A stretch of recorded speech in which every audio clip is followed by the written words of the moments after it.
Johnny Carson was conducting a routine interview with Alabama Governor George Whitman about tax reform when the politician suddenly pointed at Doc Severinson's trumpet section and said something so vile about the black musicians that the studio went dead silent for 5 full seconds. The camera caught Johnny's face transform from professional calm to pure rage as he slowly stood up from behind his desk, his fists clenched, walking toward the governor with an expression nobody had ever seen on television before.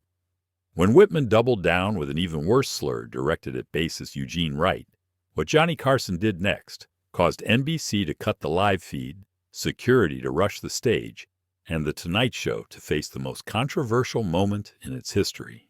October 3, 1975. The Tonight Show was navigating the delicate waters of election season, with Johnny masterfully keeping things light despite having political guests. Alabama Governor George Whitman, 62 years old with silver hair and a bourbon-smooth drawl, was promoting his new tax initiative that he claimed would restore fiscal responsibility to working Americans.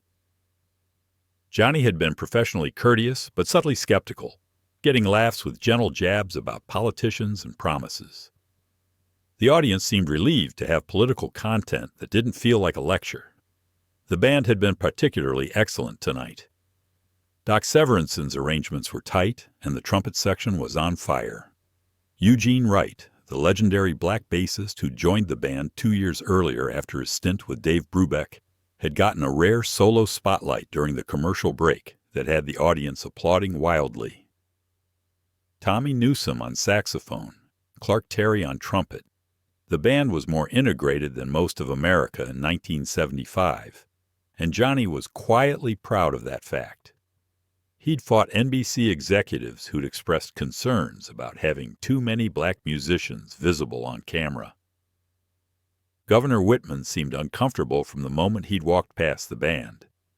He'd avoided eye contact with the black musicians, taken a wider path to the desk than necessary, and his smile had tightened when Doc introduced Eugene Wright's solo. But these were subtle things. The kind of casual racism that permeated 1975 America, hardly worth noting for most of the audience. Johnny had noticed, though. He always noticed. He'd made a point of mentioning how lucky the Tonight Show was to have the best musicians in America, period, during his introduction. The interview was going predictably. Whitman was spinning his tax plan. Johnny was poking holes with humor rather than hostility. So, Governor, this tax cut for the wealthy, job creators, how exactly does that help the factory worker in Birmingham? The audience chuckled. Whitman launched into his rehearsed response about trickle-down economics. Normal political theater, the kind Johnny could navigate in his sleep. The band was quiet during interviews, of course, but visible, part of the Tonight Show's living backdrop. Eugene Wright was adjusting his bass, preparing for the next musical segment. Clark Terry was cleaning his trumpet valves. Professional musicians doing professional things, unaware they were about to become the center of a national incident. You know what the problem with this country's economy really is? Whitman suddenly said, apropos of nothing, abandoning his prepared talking points. His voice had taken on an edge, that particular tone politicians got when they were about to say what they really thought. Please, enlighten us, Johnny said, still professional, but wary now. Whitman pointed directly at the band, specifically at Eugene Wright and Clark Terry. It's them. Those people taking jobs from qualified white musicians who built this industry. You got a whole orchestra here, and half of them are what, Governor? Johnny's voice had gone cold. The temperature in the studio seemed to drop 10 degrees. Whitman, perhaps emboldened by what he thought was an opening, continued. Come on, Carson. You know what I mean. You're from Nebraska. You understand real American values. Why do you need them in your band when there are plenty of good white boys who can play? The audience gasped. Eugene Wright's hands froze on his bass. Clark Terry slowly put down his trumpet. Doc Severinson stood up from his conductor's position, his face flushed with anger. But all eyes were on Johnny Carson, who had gone completely still. "Governor," Johnny said, his voice deadly quiet, "I want to make sure I understand you. Are you saying that Eugene Wright and Clark Terry don't deserve to be in this band because of their race?" "I'm saying," Whitman leaned back, that politician's smirk spreading across his face, "that we've got a quota system in this country now, and it's hurting real Americans. That boy there," he pointed at Eugene, "probably can't even read music, just playing what he heard in some jazz club in—" "That boy," Johnny interrupted, standing up slowly, "is 51 years old, has a master's degree from Juilliard, and has played with Duke Ellington, Count Basie, and Dave Brubeck. He's forgotten more about music than you'll ever know." "Don't get uppity with me, Carson," Whitman snapped. "I know NBC makes you hire these people for appearances, but we both know they're not really—" He never finished the sentence, because Johnny Carson had walked out from behind his desk, something he never did during interviews, and was now standing directly in front of Governor Whitman. "You need to sit down, Carson," Whitman said, but there was uncertainty in his voice now. Johnny was standing over him, and the governor seemed to realize he'd miscalculated. This wasn't the affable host America knew. "Governor, let me tell you something about these people," Johnny said, his voice carrying throughout the silent studio. "Clark Terry taught me more about timing and comedy than anyone else, because jazz timing and comedy timing are the same thing. Eugene Wright stayed late for 3 months helping me understand rhythm when I was struggling with my monologue pacing. These men aren't here because of quotas. They're here because they're the best." "You're defending them because you have to," Whitman sneered, trying to regain control. "Your NBC bosses won't let you say what you really think." That's when Eugene Wright stood up. "Mr. Carson, may I?" His deep voice was calm, dignified. "Eugene, you don't have to," Johnny started. "Yes, I do." Eugene walked forward, bass still in hand. "Governor Whitman, I've been called worse by better men than you. But what you need to understand is that Mr. Carson fought NBC to hire me. They wanted someone else, someone whiter. He threatened to walk if they didn't let him choose his own band." The audience was learning something they'd never known. Johnny Carson, the mild-mannered host, had put his career on the line for his musicians. Doc Severinsen spoke up. "Johnny hired every one of us based on blind auditions. He couldn't see us, just heard us play. Eugene won his spot over 37 other bassists. Clark beat out 50 trumpet players." "I don't care about your little stories," Whitman spat, his composure cracking.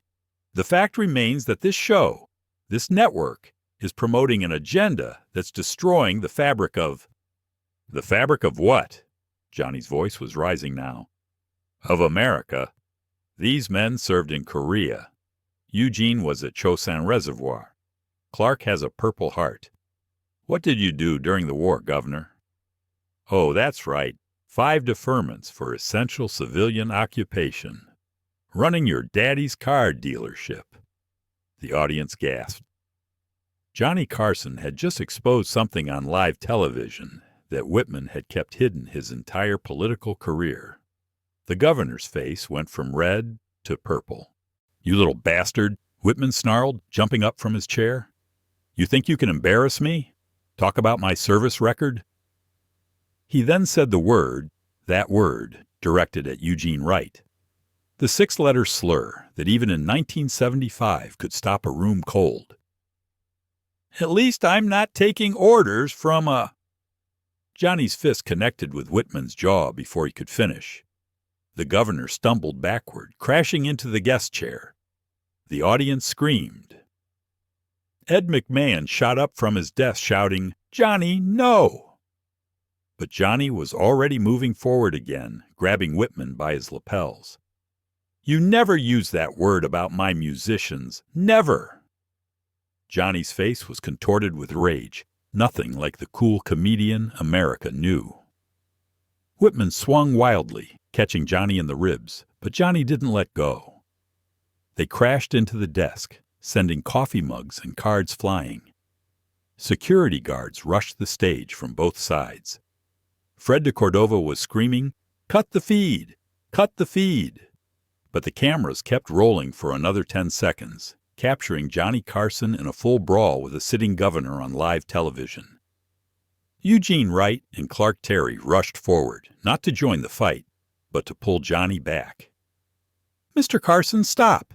He's not worth it!" Eugene shouted, wrapping his arms around Johnny from behind. Clark grabbed Johnny's right arm. "Johnny, please, this isn't you!" "Get your hands off me, boy!" Whitman screamed at Eugene, blood running from his nose. That lit Johnny up again. He broke free and lunged, but this time Doc Severinsen intercepted him. "Johnny! Johnny, look at me!" Doc held Johnny's face. "This is what he wants. Don't give him this." The feed finally cut. NBC went to a test pattern. But the studio audience saw everything. They saw Johnny Carson, tears of rage streaming down his face, being held back by his integrated band, while Governor Whitman was escorted out by security, screaming about lawsuits and the end of your career, Carson. Johnny fell to his knees on his own stage, Doc and Eugene and Clark surrounding him. "I'm sorry," he kept saying. "I'm so sorry you had to hear that, in your workplace. I'm so sorry." "You stood up for us," Eugene said quietly. "No one's ever done that before. Not like that." The red on-air light went dark. NBC was broadcasting dead air, then quickly threw on a rerun of Bonanza. In the studio, chaos reigned. Network executives were rushing down from the booth. Lawyers were already on phones. The audience of 300 sat in stunned silence, unsure if they should leave or stay. Johnny stood up slowly, his knuckles bloodied, his suit disheveled.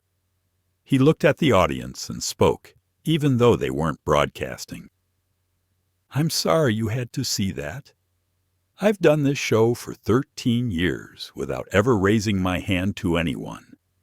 But there are lines you don't cross. You don't attack my people."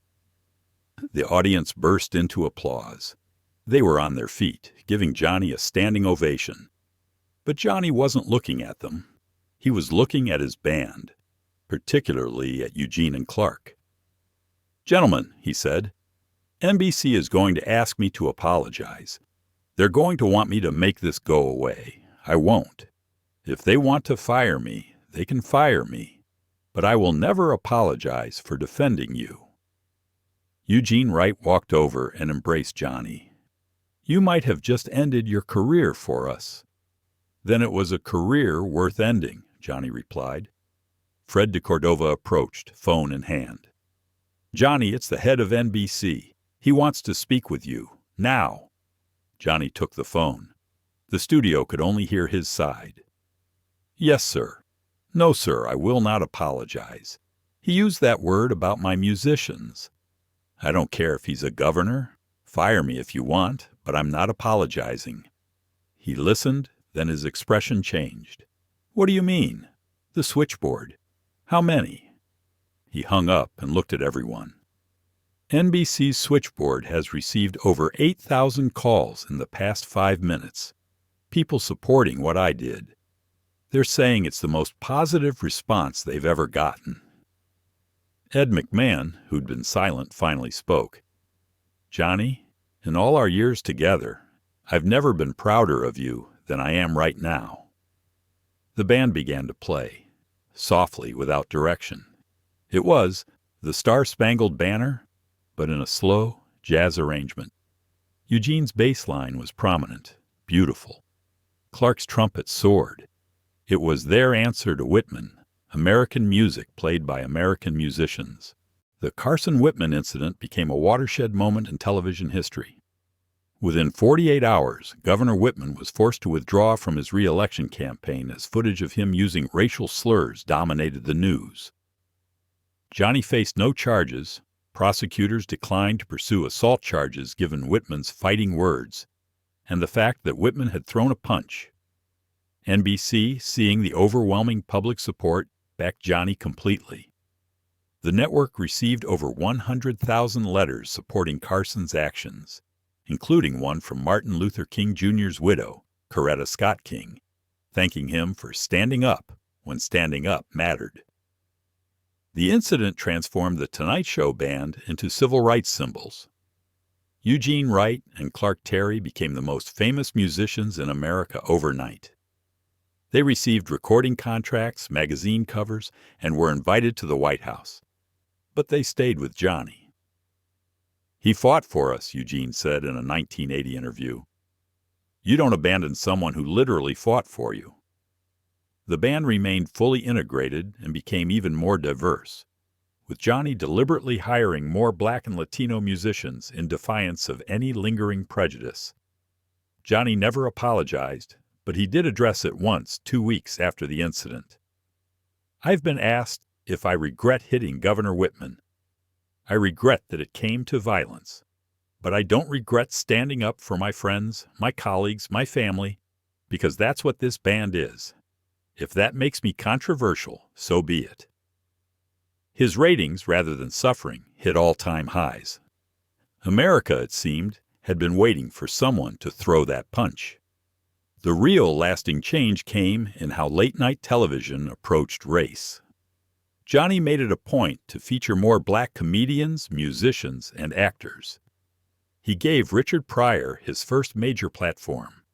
He had Muhammad Ali on monthly. He turned his show into a quietly revolutionary space where talent mattered more than color. Other shows followed suit. The entire landscape of television slowly shifted. Eugene Wright played with the Tonight Show band until Johnny's retirement in 1992. At Johnny's final show, Eugene played a bass solo that brought the house down. Johnny walked over and hugged him on camera, whispering something. Later, Eugene revealed what Johnny had said. "Thank you for making me brave enough to be better." Eugene Wright died in 2020 at age 97. His obituary in the New York Times led with, "The bassist who changed television history."